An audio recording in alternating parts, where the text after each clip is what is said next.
Hey everybody, it's that time. PD continues not only on a Monday, Tuesday, Wednesday, and Thursday, but also on a Sunday night. Josh Tovar, proud principal of Memorial Pathway Academy, here for Unlock the Middle, here to make sure that we all grow together. In these turbulent times right now, we all need to become one big national PLN, learning from each other because you know what?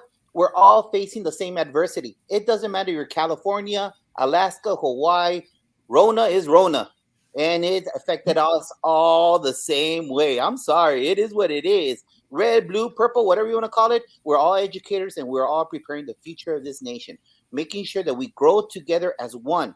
Because a kid is a kid, and that kid will be the future leader of this country, whether it be a president, a senator, an engineer, a carpenter, a plumber, whatever it is. But we all need to make sure that we work together as one. Because that kid, right now, due to the economics and everything that's going on, might go from Texas to Ohio, from Ohio back to Brownsville, back to New Jersey, wherever it might be. So we all need to be united on best practices, making sure that we're engaged, loving our kids because they're the future of this country. And so without further ado, I hand it over right now to Dean. Welcome, our guests. Hey, Josh, I couldn't have done that any better myself. Thank you very much. Welcome, everybody, to the roundtable. Again, we're here to celebrate, promote, and just network the heck out of what we do. Josh, we talk about kids, the common denominator across the board. We're all in this business because of kids. Again, my name is Dean Packard. I'm the principal of Charlton Middle School in Charlton, Massachusetts. For all you guys out there, if you can, just let us know where you're from, where you're at, and chime into the conversation when you get an opportunity to do so. Let me kick it down to Dr. Drew Tomlin. Hey, I had to unmute myself. This is Drew Tomlin, principal of Heritage Middle School in Westerville, Ohio, right on the outskirts of Columbus, Ohio, and of course, Atlanta Braves fan. Go Braves. Anyways, just happy to be a part of the conversation, ready to unlock that middle together. Here you go. Love it. Kick it over to Ashley. Hi, Ashley Hubner with Access Coaching and Consulting. I'm excited to be here tonight and see how we can learn and grow together. Awesome. Fonz, kick it up to you, our technology specialist. There you go. Excellent. Well, hello, everybody, and welcome again. Just a pleasure to be here as well with a fellow podcaster. Shout out to the podcast family. So I am Fonz Mendoza. I am the host of My EdTech Live. Aside from that, my day job, I am an instructional software specialist for a school district in south of Texas, still south of San Antonio. That's right. There is still Texas south of San Antonio, just in case people didn't know. And I am glad to be here with all of y'all to connect, learn, and inspire. Thanks, Fonz. And then that comes now to our main attraction tonight. Dr. Tracey Severns is with us tonight to break it down from soup to nuts. She was a paraprofessional to superintendent to retired, rewired, and back in the business, making it happen for all districts across the state that she lives in right now. Tracey, welcome to our show. Why don't you give us a little bit of background about yourself? And it's great to have you here. Oh, well, thank you so much. It is an honor and a pleasure to be part of this important conversation. I've always believed that the work that we do is the most important work that anyone can do because we make futures happen. We hold lives in our hands, and we have to remember our power and our importance to influence the learning lives of kids because that's what we do. We serve every day. We need to do it with whole hearts and clear heads, and just make sure that each day, my whole mantra, my whole career has been about reaching and teaching kids. We've got to reach them and teach them, and that's our work. So I started my career in education at the Children's Institute. It was a school for children classified severely emotionally disturbed and autistic. It was a tough population. Any of you out there who have worked with difficult kids know that it is a challenge when you do not have a polite audience. And the gift in that is you learn to be good. So that's where I really honed the art of teaching. So kids are with you. I was there as an aide for 2 years, a teacher for 2 years, a master teacher. I got my degree at Montclair in special education. I was a special ed teacher in Millburn, New Jersey. That was a tough place to be as well because parents were paying attention. And what's interesting is many times when I speak to educators, we bemoan the fact that we don't have enough parent involvement, right? We're like, oh, where are these parents? Well, we say that until you get it. And then when you get it, you're like, back off, sister. Why don't you let me be the teacher and you be the mom. What do you say? So I was in Melbourne for 6 years. That's where I wanted to do more for kids and colleagues. I got my doctorate at Seton Hall and my first shot in administration in little tiny Hope Township, 240 kids, K to 8. And, you know, a lot of times we think a small school would be easy. No, because you have to wear every hat, everything from the hiring to the firing to the bus routes was my job. And I loved it. The part that made it difficult was that 2 of those 240 kids were mine. So have any of you ever taught or worked where your children attend? I think Ashley's right. That is tough. And I'll tell you what I learned quickly is that therapy was not included in the health plan. So I had to leave. They needed to be on their own, and so did I. I got a principal job in Morristown. It was there that I really renewed my study of Spanish. So cada día cuando conduciera, escucha y repita discos compactos en mi coche, porque creo que es muy importante que puedo hablar con todos mis estudiantes y los padres. I believe that if we're going to be in this role as leaders, that we need to be able to talk to our kids and their parents. And so I worked at it. This doesn't just happen. I applied for a couple of grants. I studied Spain in Costa Rica. Viví con una familia para 2 semanas y otra vez in Marbella y Madrid in España. So I studied Español y flamenco dance. And it was really hard if you've ever tried to do flamenco. So I like, listen, I just think that when we are in communities, we have to do our very best to be able to communicate with the people who are there. And we can do that. We can set our mind to it and make that happen. So I was in Morristown, threw my hat in the ring to be a superintendent. Never did I think they would pick me. They did. And I found myself in a place where I was successful and unhappy. And if this is a short life, and I think it is, I think we should stay close to our purpose. And my passion was being closer to kids and the teachers and the leaders who are there to serve them. So I went back to being a middle school principal in Mount Olive. I was a principal there and then was recruited pretty much by the State Department. And for 2 years, I was assistant commissioner, chief academic officer, and I traveled this great state of New Jersey, which looks small compared to Texas until you drive it. But there's a lot of people, a lot of traffic. And I was assistant commissioner for 2 years. And then I chose to go back to my former district as director of student performance. I retired, and now I serve schools and districts across this great nation because there are kids and there are causes and there's important work to do everywhere. So that's a little bit of my story. And my passion, my topics are, you know, about how to reach kids so we can teach kids. I believe in the importance of leaders. And I believe in the critical role that data plays in helping us know our truth in our schools so that we really can ensure that we are there for every single kid, even those kids who dare us to teach them every day. So when were you the Morristown superintendent? Principal Caffelli wants to know. Oh, let's see. I was there in like 98 to 2004 or so. Okay. All right. I hope you got your answer there, Principal Caffelli. Yeah. Hey, listen, what you didn't say that you did was the head of the custodial department and the head of the cafeteria, because I think you covered, that's an inside the park home run in education as far as I'm concerned. I think you touched all the bases and then some. Yeah. Needless to say, the one thing I'm taking away from this is that your enthusiasm hasn't wavered one bit. And your focus on kids is really what's driving you. So kind of leads us to what we're doing today. And let's talk a little bit about data and what that means to you. So we can kick that around. Our schools are run by data. You know, we've got our grades, progress monitoring. We got attendance. We got state data, all kinds of data. So when you use data, what does that look like through your eyes? Oh my God, I'm so glad you asked me that, because so many times when I go places, data gets data has a bad name. It's like, oh, that's a 4-letter word. But I'm going to tell you something. It is the key to knowing why we're getting what we're getting. It's our window into the student experience. So for me, data is information. It is information. It is by no means solely or specifically scores. So I'm going to tell you something. As I travel and across and visit schools and districts lately, here's some of the most important data is the check-in data that we do each morning when we ask the question, how are you? On a scale of 1 to 10, how are you feeling today?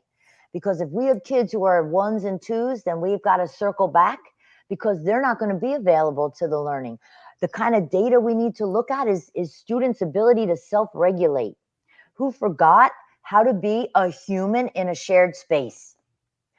What teachers are telling me is that, yeah, we expected this COVID learning loss, but what I didn't anticipate is this. Who are these people? I taught for years. I taught 3rd grade. This ain't that. People in high school are telling me, I taught 10th graders. They're like middle school.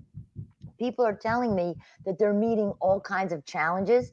And some of the data that we need to collect is the social learning intentions, is self-regulation, is student skills. I mean, I don't know about you. I've been in classrooms. Kids forgot how to sit in a chair. They forgot when the teacher's talking, you're not. I mean, listen to this. You want to hear a data point? Track the times and places that kids ask to go to the bathroom. I have not met a middle school kid who does not have FOMO, right?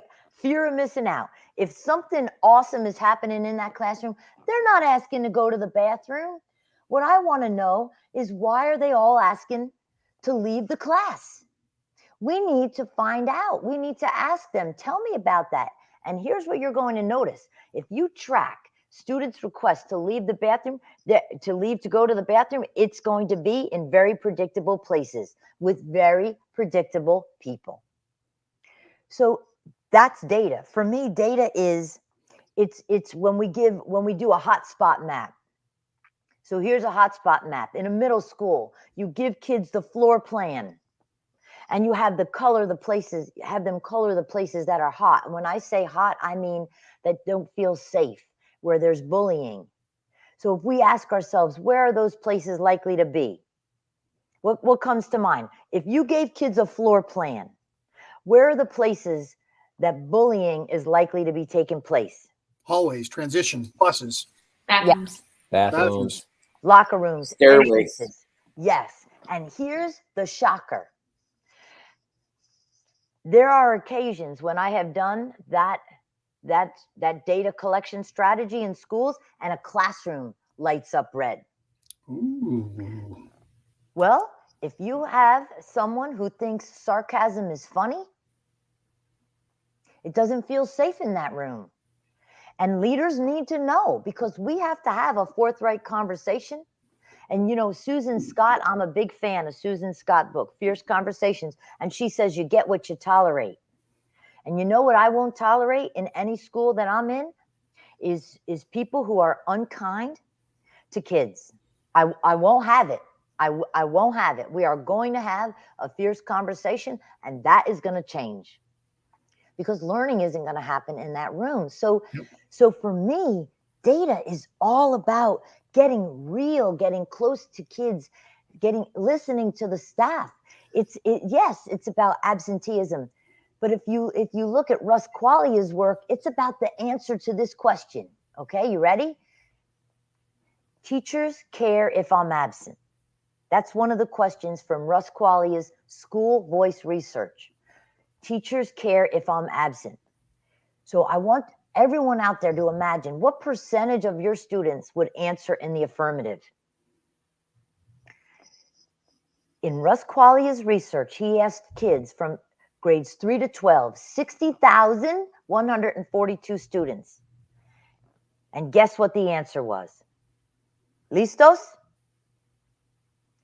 46% of students said teachers care if I'm absent. So when I go to schools and they tell me we have a chronic absenteeism problem, your problem may not center on finding consequences to get kids to come, but to fostering connections so the kids feel that it matters to somebody that they're there. The data is the answer to finding out what it feels like to be a student, a staff member, a bus driver, a para. Yes, it's about our outcomes, our achievement outcomes, of course, but it's also about what it feels like to be in our schools. I'm glad you said that, because on a lot of our shows, one of the common denominators will be everything sparks with a relationship. And if you don't have a relationship with the people that you're in front of, your consumers, your constituents, guess what happens? Everything hits pause, and we have zero momentum and traction. And definitely something that is just so super huge. Let's kick this around a little bit in data, what it looks like. Let's start off with Drew. When you're looking at data through the lens, being the principal in your building, Yeah. I mean, what are you digging into? Well, first of all, I mean, gosh, Tracy, I got to tell you what, I mean, there's no off on the genius machine when you're talking. Goodness gracious. Thank you so much for, I mean, gosh, FOMO. kicking it off.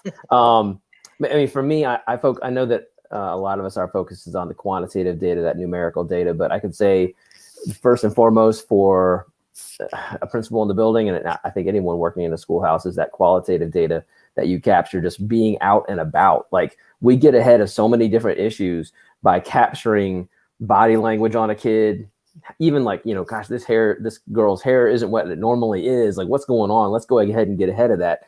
So I think that's important for us to remember too. And then, we were talking about teacher attendance, and I think the word attendance has both quantitative and qualitative properties to it that we need to remember, that we can look at our numbers of people who aren't in attendance, or maybe those that are in attendance. But what about the emotional attendance? Their bodies might physically be in the room, but are they emotionally attending? And that's where I feel like this year in particular, I'm seeing a lot of, just from the attrition of the school year, that is happening. And then I have one more little thing, and I want to say about like data and how we look at it. I think like we have to be careful not to look at data just through maybe a subtractive lens. I'm concerned about the teachers who aren't in my building, but how do I and how should I combat that subtractive mentality and look at and celebrate the teachers who are in my building and the students who are doing the right thing? You know what I'm saying? So like, I think not to like make sure everything is rainbows and unicorns and rosy colored glasses, but just to combat that narrative to make it a positive. So that's a thing that's always in my brain. That's good stuff. Ashley, how about from your lens? I think the best data is the data that's close to the classroom. And I do like that you were talking about, the relationships with the students and the learning environment, because on the data walk sheet that I use when I go in and out of classrooms, like the first area that I look for is the classroom learning environment. And I have 4 priorities that I have: students feel safe, opportunity to learn, high expectations, and students are celebrated. And if those areas aren't marked, there's not going to be any learning that happens.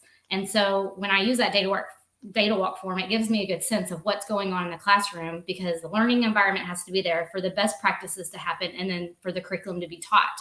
And so I think that is very important. And I'm glad that you shared that about, looking at that aspect of what's going on in the classroom rather than just looking at those test scores that are happening, because they're not going to happen and they're not going to be high if there's not a fun, engaging learning environment going on where the students feel safe and heard. Mm-hmm.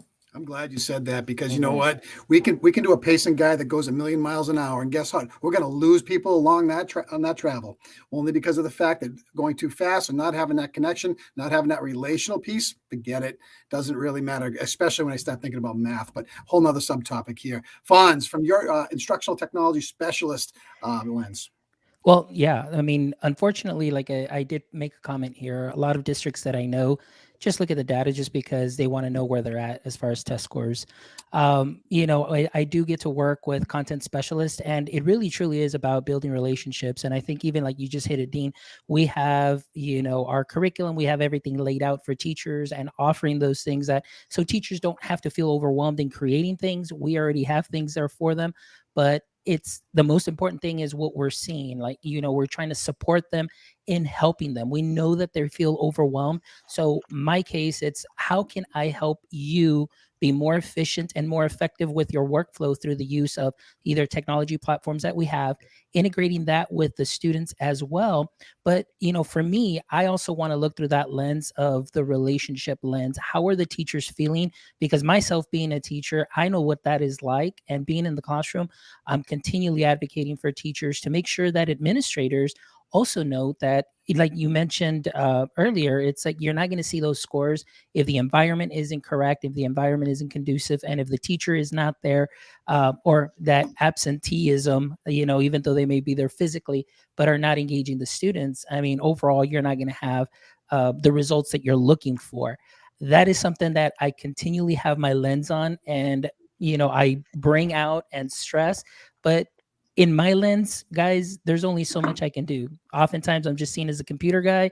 And unfortunately, I try and do my best that I can to help teachers. And obviously, in the end, it's the students to make sure that they're engaged. So they're there and they're not just there treated as a number, but actually, treated as a person.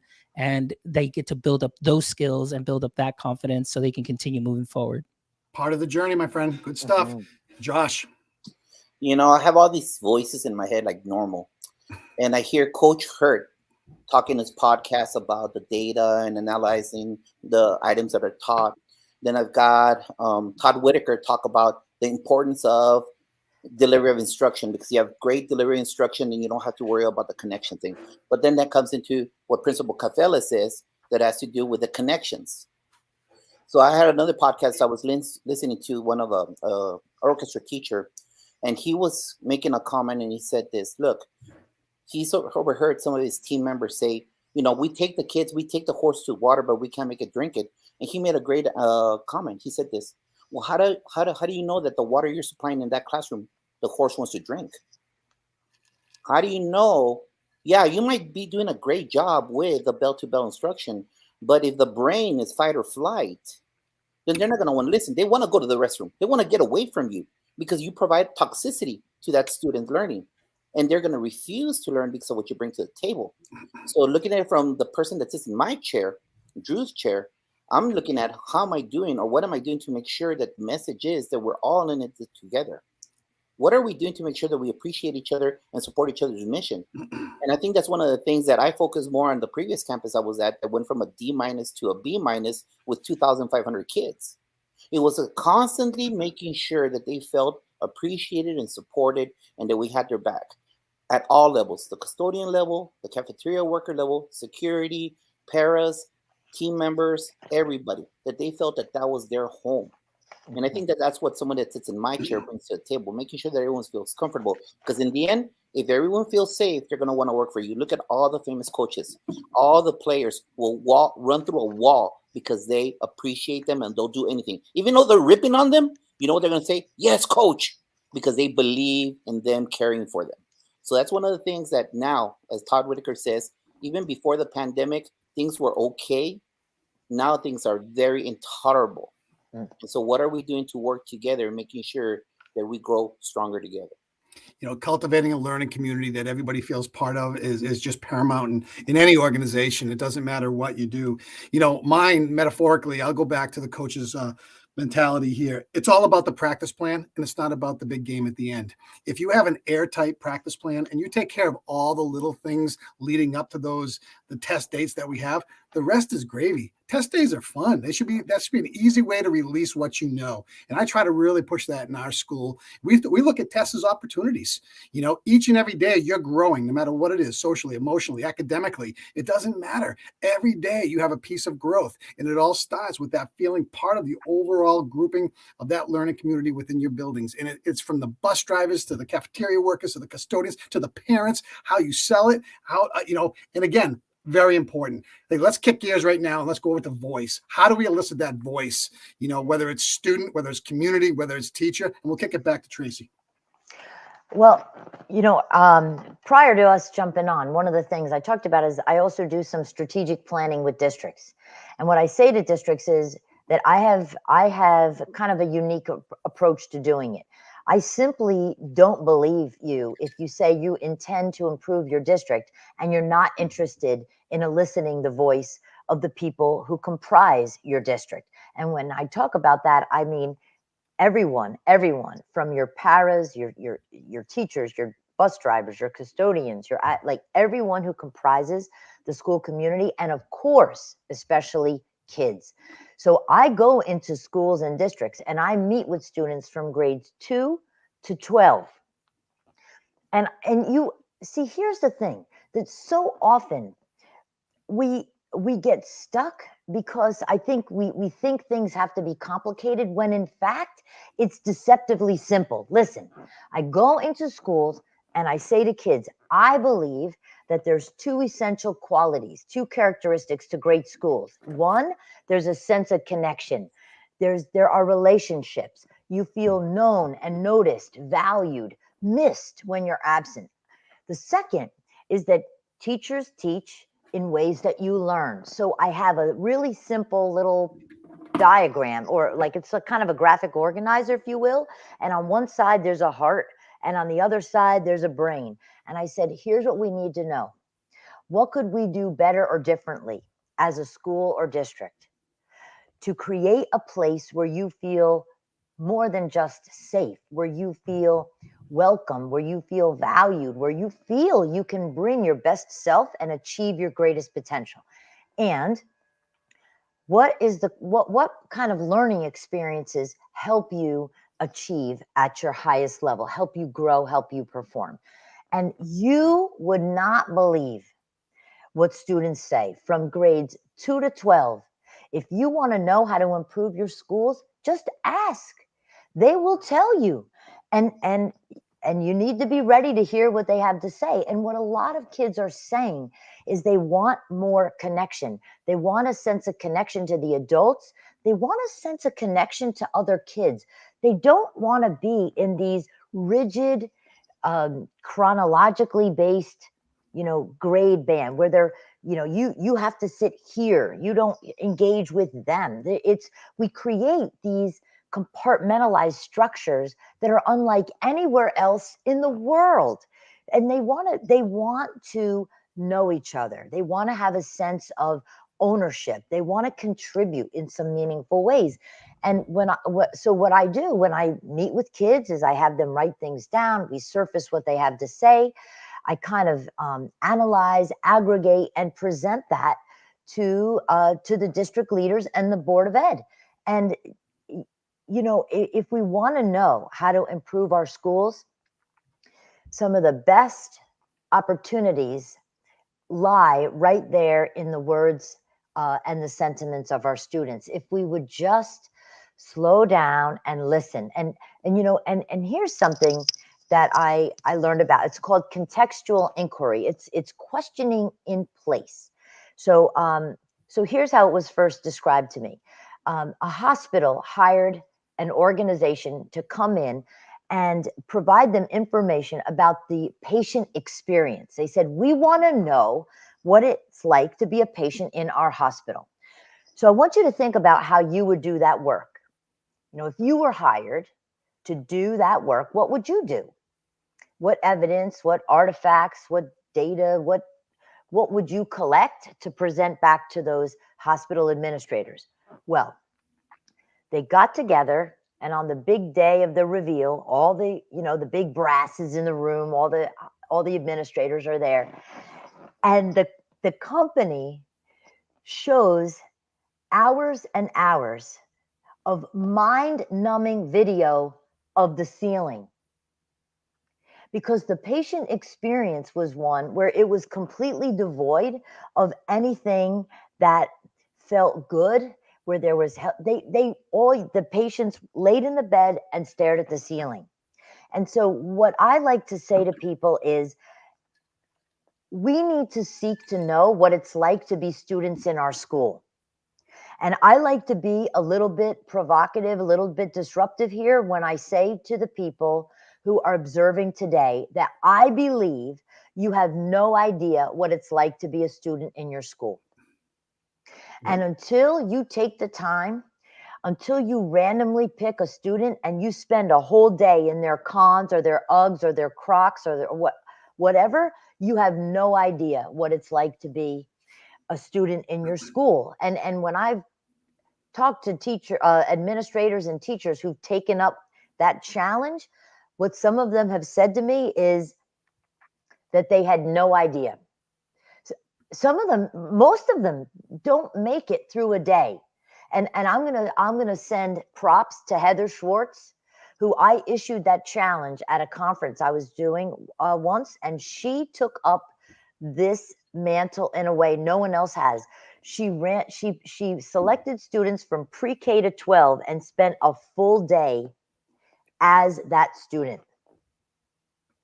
I will tell you that it opens your heart, your mind, your soul to the student experience in a way that we just don't know from our office.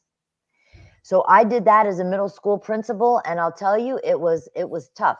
And we need to go to the places like our special needs classrooms. We need to do the whole day. And I'll tell you, what many people have said to me is that they were unprepared for how boring it was in much of the day. That's just straight up truth. That's what people have said to me. That's what, quite honestly, my experience. So what would it be like to randomly pick a student in your school and have the courage to take the time and listen? You have to follow the rules. If they can't use your phone, you can't either. If they have to wait till 1 o'clock to eat, you don't go get a snack either. It's, what is it like to be a kid in our school? That is, I mean, talk about data. I mean, that's a powerful data source. It reveals connection. It reveals opportunity for voice. I tell you what, I have done that before, and it's mind-boggling when you see what a child's day is like through their lens. It is unbelievable. And, not only navigating the day, but wanting to be accepted and liked by their peers and the feelings associated with that. And as Principal Caffelli said, even think about what happens when they step off that bus, when they go home to an environment that we can't control. Think about that for a second. And then we get them back the following day and worry about the things that we can control. So very, very important. Let's kick that down over to Ashley. Ashley, from the voice perspective. Yeah, so I have two things. One, I think that it is very important to reflect on all that and bring all that in, but I think there has to be follow-up and action. I think that's where I've seen the downfall in districts, is that they do go out, like my past superintendent, he followed a kid around too. Like they do that, or they do the community surveys, or they send out the teacher surveys, but then do they really take that information back? And what do they learn from that? And what do they change? Or do they just take it just to say, oh, we got our community input, and then they do what they want to do, or, spin it. So I think it's really important to take the follow-up and take the feedback and do something with it.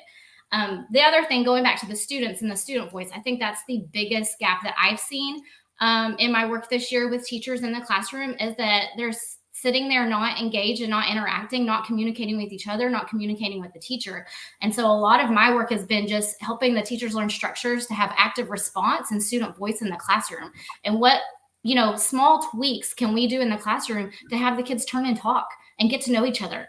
There's been a big push with restorative circles, letting the students sit and just have share their voice about something that could be non-academic to academic, but just building those relationships and getting to know each other. So I think that, it's very important to take into consideration how the students are feeling and engaged in the classroom, but then also, what are we going to do with that? Awesome. Alphonse. All right. Same thing. I agree with Ashley. Oftentimes, we come and we get some wonderful people such as Tracy. They'll come in and they'll do their thing and they work their magic. And people like me get so enthused, like, oh my goodness, they're bringing this in. They're bringing it to the light. And then all of a sudden, like Ashley says, it's like, well, what are they doing with it? And it seems more like it's a compliance thing that you just check the box. I did this for this year, just so I can go ahead and just say that I did do something.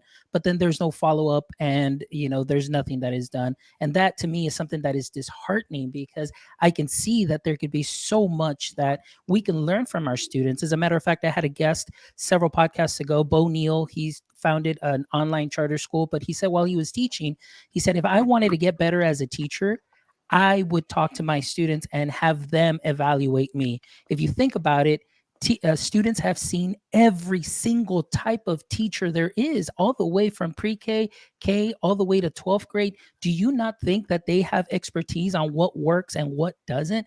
They have seen everything. So it would be great, like I agree with Tracey, to be able to get that feedback, but to actually do something with that and be very proactive and change that culture. By changing that culture and establishing just that rapport with the students where they can come in and they know that they're going to come into a safe place, safe environment, because for those 8 hours, it may be the safest place that they may be before they go home.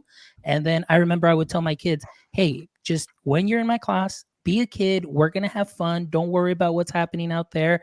But then as soon as you get home, do your homework real quick, take a nap, go to sleep, and whatever it is you need to do, but just come back here tomorrow and we're going to get ready to do what we can. And you're, again, just be a kid and have fun while you're here. So we need to take a lot of those things into consideration as well. You know, we got to look at an action step for the follow-up. What does that action step look like, and how do we drive that back into what we're doing? So great points right there. Drew. Yeah, I mean, unfortunately, one of the things that I've got in my head right now is, man, I don't think I'm doing this right. You know, like when I think about like how busy I am during the day, like the following a student, I mean, that just, of course, that's what I should be doing. And I can always go back to, well, I'm too busy. Like that's what we always can say, oh man, I'm too busy. I'm covering classes, you know, and that kind of stuff. But sometimes busyness is not the business that we should be in. So I got to remember that, like, what's the important stuff? I think for student voice, for me, it's about the micro things and the macro things that we do. Like so much of it, as we've all said, like is the micro level, like what happens in those small interactions at the classroom level, at the hallway level, cafeteria level, thinking about, you know, whose names do we know? Do we call students by names? Do we know how to say their names? You know, which kids don't we call on in class? Which kids do we call on? Who do we praise in class? And specifically and genuinely praise kids. That's at the micro level, and that builds that sense of self-efficacy and agency in kids. Like, oh man, I belong in this school. That's cool. And that brings out that voice piece. And then I think about the macro stuff too, like those structural and systemic elements that we have in our school, which, you know, who do those structures privilege? And who is not privileged to be in those structures? You know what I'm saying? Like, is it a truly an inclusive environment, or are there certain structures that exclude kids? You know, so for instance, we had a fall social after school. It was from 3 to 5 p.m. So that way there wasn't like a busing, you know, issue right there with transportation. And we also made it 100% free. And at first I was like, oh, I don't know, guys, if it's 100% free, we're going to get run over by the number of kids that come into this fall social. And what I found was, you know what? Yes, that's how it should be, because no kid should be excluded from just being a part of a school function because there's a cost, you know? So let's make it free. And 400 kids of our 942 kids came, and they had a blast. And so that's just one of the things that, like, you know, the micro and the macro, those structural things that we have in our schools, that do they invite voice, or do they invite only certain voices? Josh. Look, being a horrible high school student myself and being an EL student from another country learning English, you need to engage me. Hence a lot of the decisions that I made in high school. So that's always been one of the whole things is when we go to PD, adults, and we go to central office, they talk about engagement, but they're lecturing to us in the most boringest way ever. So I always tell our team members, don't bore me. Engage me, use technology, use stations, use corners, use snowball activity. And so whenever I've had the situation in my current chair is that I make sure that our team members, when they do book studies, when they do perform PD, and myself also, that it's always engaging, that they always do it, because they got to take those skills into the classroom. And, you know, I've been blessed the last, I think, going on 2 weeks that we haven't been able to find a history teacher. I mean, I'm down still 4 teachers, and look at the month it is. So I've had revolving substitutes in U.S. history, and in Texas, that's a tested subject. So guess who's become the teacher? So I've been teaching for the last 2 weeks, and you know what? It's bell-to-bell instruction, engaging, corners, jigsaws, everything that has to do with it, because those kids the kids that I'm educating are the ones from El Salvador, Honduras, Vietnam, Ethiopia, they have no foundation about the Civil War. So what am I doing even more to make sure that I create dendrites for long-term learning? And it's only one way: visuals and engagement. Mm-hmm. Just like all of us, when we go to PD, when we go to central office, we want to be engaged so that we make long-term connections with our dendrites. I'm glad. And that's another thing that's really important. That overall engagement piece. Walk by any classroom. If you see half the class just with the head down, they'll tell you they're engaged, they're auditorily listening, but they're not really fully functionally engaged in the whole thing. That master teacher has those plans and has those tricks in the toolbox that really light up the room. Watching kids converse, watching kids figure it out, watching them come together. I mean, that stuff, that is where learning really, really takes place. And, that's when a teacher becomes a facilitator rather than a teacher. Think about driving that train forward. Everybody wins with that. Hey, the last piece of this puzzle tonight is connections. Tracey, back to you. How important are connections, and how do we wrap this whole thing up? Well, connections are everything. Until we reach kids, we can't teach them. That's it. They have to know you care. They have to know they matter. They have to know you see them and value them. I mean, it is I learned a long time ago, whether I'm doing PD with adults or working with kids, that the way to the head is through the heart. The way to the head is through the heart. I mean, do you love? And I will tell you, I speak unabashedly of the power and importance of love in schools. I'm about love. We have to love our kids, our colleagues, our craft, our community. We have to lead through love. And, connections is, and one of our colleagues here said, do you know how the brain responds when we just say someone's name? I mean, in schools that just endeavor to ensure that everyone knows each other's names, that's huge. When we just, look at each other. I mean, I worked with a vice principal once, and I had to stop her, and I said, where are you going? That is so much more important than who you're walking by. You need to look at them, see them. Everyone knows what you think about them because it's right here. Your eyes speak to their soul. And I want to offer a suggestion for people who want to look for ways to connect or surface voice, or like Ashley was talking about, or how to adjust our teaching so the kids are learning. It's a MLOSA. Now, I didn't say mimosa, Dean. I already know that you're thinking of mimosas. I don't know you well, but I'm feeling you right now. So a MLOSA, ready? Here it goes. What should I think about your experience in my class so far? To teach you better, right? To better teach you, what could I do? Here it comes. More of, less of, same as. So I want you to picture, here, I'll write it on my little piece of paper here. This is a great tool that you can use, like Ashley as a coach, right? Fonz as a tech person. When you work with others, what do we need to know from people? A MLOSA, here's how it goes. What could I do? More of, less of, same as. Ask. They will tell you. We've got to ask. A MLOSA is a simple tool that we can use in whatever role you're in. And that's how we can adjust our ways so that we can better connect to people. We can better achieve, or realize our purpose. We can better serve when we ask that question. What could I do? More of, less of, same as. Let us serve. I think that therein lies the whole thing of what we're all about. Drew, down to you. We're in the red. Drew, we're in the red zone here. Okay. I know. I'm going quick. I had to unmute. I think the key thing is like you said, we're humans first. I've worked in some schools that have great positive PBIS programs, but nobody is positive to each other, the adults in the hallways, that kind of stuff. That's where it starts. And just, I think one of the keys with connection is just remember what you were like, especially as a young adolescent.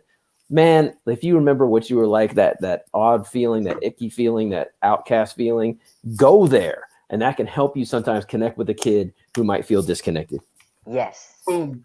Principal Toba. I would just say in this case is making sure you find everything. And as per the question that Principal Cafele asked, is making sure that we connect with them by finding about who they are. Lately, I've had to learn Amharic, Pashto, Vietnamese. There's different dialects of El Salvadoreño, Costa Riqueño, all the different versions of that Spanish. And you know what? Finding out about their culture, finding out about their ways. Our young ladies from Afghanistan, speaking to them in their Pashto, their language. It's all those things to connect with them. Because you know what? We're on the same mission of making sure that they're successful, making sure that they're proud Americans when they graduate with their high school diploma and whatever career path they want to take. But the only ways they're going to feel that is by making sure that our home is a safe place for them. And they're only going to feel safe if we do not connect it to their culture, their lifestyle. Like Principal Cafele always says, listen to their music, find out what they're saying, and then you really know what's going on in their head. That's why you can connect even further into the spiritual level. Because you know what? Music connects with every level of spirit. And once they know that, you know what? Kids don't care how much you know until they know how much you care. Ashley. I like to think of the saying of, you've heard happy wife, happy life. I like to think happy teacher, happy class. And so a lot of my connections, all of my connections are really with the teachers and trying to build that capacity within them so that they can perform the best that they can in their class, which leads to student success and a happy environment for them to learn in. And so I think just building connections, the biggest thing that I've used is just that conversation, like listening to them, but then reflecting on the conversation and then acting. Like I said, there has to be follow-up. There has to be something. I've always led with, I give more than I take. So I always try to offer as much as myself to anyone who needs me that I can, leave them a little something so that they can go forward. So I do try to represent that servant leadership and try to make sure that they feel heard and seen and valued. And by my actions and by those conversations, I feel like it builds those connections that they can go back to the classroom and feel successful about themselves as an educator and what they're doing with their kids in the classroom. Fonz. Oh man, Ashley and I are like on the same wavelength because I deal with teachers. My thing is like this needs to be modeled and it needs to come from the top. If we want to get to our students, it needs to come from the top, all the way from the superintendent that actually buys into what you're doing into a program and not just checking off a box, but making sure that this takes place and it changes. And then that way, all of the CNI department is on this together and that's modeled between them. And then this can be brought up to the teachers because I agree with Ashley. When the teacher is very happy, the students are going to be very happy and it's a trickle down effect. And it's the only way to make those connections. So it is also very important, like Ashley says, is that the teachers are being heard, they're being listened to. And it's okay as a principal, say, hey, how about you evaluate me? What can I do? And be prepared for some of those hard truths. And even up at the top, say, hey, evaluate me. What are some things? Because sometimes we need to turn the mirror on ourselves to see what it is that we're doing and that we're giving off. And this is a team effort, but we need to make sure that we're in this together and that there is that, follow through. And I think that that's one of the things that I am frustrated with, that sometimes these great people come in, but then the follow through is not there. And then the program just dies without it even seeing the day of, or the light of day and making its way out into our classrooms. Two things resonated with me. Number one, lead through love. I absolutely adore that because everyone knows if they are feeling loved. I'll tell you right now, that is so glaring. And the second thing is, listen up closely, meet people where they're at. Not just kids, teachers, community members, any constituent within your learning community. Meet them where they're at. You don't always have to agree. You can always find common ground, but people love to be heard. And they want to know that you give them the time to be heard. Okay. From there, anything can happen. Listen, we've got under a minute and a half to go. Tracey, what advice do you give to all of us here to make our schools just that school where everybody needs to be part of? It's to lead through love and courage, to have the difficult conversations when they need to be had, to serve selflessly, to as Ashley says, to give it away, to truly show up. And we talked about that earlier. There's a difference between being present and really showing up. I think we have to show up with our head, our heart, be willing to lend a hand, and to remember every day that we do the most important work of all. We do incredibly important work. The stakes are high. We are needed. we've got to stay in it and just bring it every day. And I think a recurrent theme during our conversation today is that continuous cycle of improvement includes 3 steps. Assess, that means just gather the information. Analyze, make it make sense, and then for goodness sakes, act. Do something. Do something. If we want things to change, something has to be different. Let's be bold. Let's be courageous. Let's live up into our greatest dreams and make it happen. Well, I got to tell you something on behalf of everybody here tonight. I got to say this to you, Tracy. You remind me of Susie Orman and her passion for financial literacy. Your educational literacy here. You are just taking it to a new level. And it's so important to have that energy behind what you do too. That mojo. You walk the talk. You do all the things and you lead by example. It's been a great show. It's been great meeting you. And everybody here on the panel tonight, Fonz, Ashley, Drew, Josh, as always, fantastic night. Outstanding. Listen, what I'm going to say to all of you, continue to keep being better. Continue to keep working hard. I ask everybody to stay on. Listen, everybody out there in Unlock the Middle Land, have a great week. Continue to make a difference because your kids deserve it. Yes. Everybody stay put.